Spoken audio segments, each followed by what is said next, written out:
Evelyn Torabito. Hello. Good morning. Okay, you have a speeding ticket, which is 1 mile over the limit, which I'm going to dismiss, Yeah. okay? And you also have a parking meter violation. What do you want to tell me about the parking meter violation? The parking, I remember, I'm not really familiar with their street, but I went over there because all of my friends were talking about how good Baja's is. So I went to go get food there, but I didn't notice that it had a meter there, and I didn't notice the red light was beeping, so I got a ticket. No. I'm here basically for asking for time to pay because I don't have enough money to pay it. What do? Do you work? Yeah, I work at New York System. So you work in the New York system. What do? You work in the counter? Huh? You work at the counter, what do you do? I work at the counter and I also make the wieners. Oh, for those of you who don't know what the New York system is, the New York system is a hot wiener restaurant. They're very popular in the state of Rhode Island. Inspector Quinn is an expert on these wieners.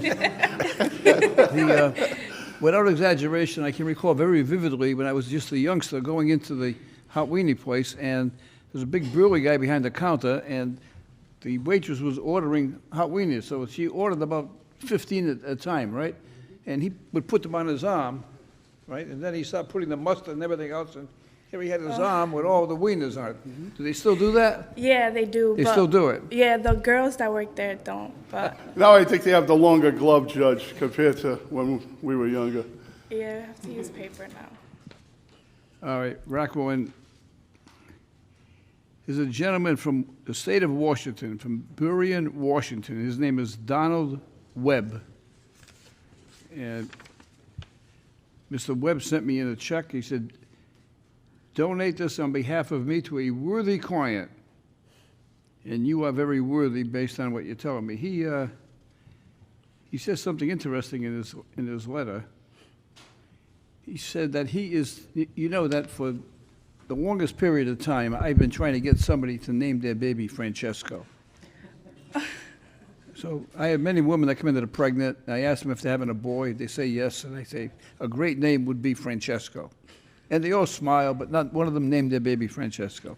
But this Mr. Webb said, I am telling my kids to name the next male grandchild Francesco. Now, Mr. Webb, just so you know, I'm going to check on this. I'm talking to him in that camera right there. Mr. Webb, we're checking on it.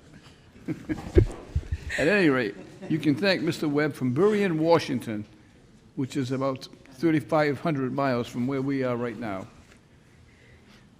The matter is dismissed. All right, Compliment thank to you.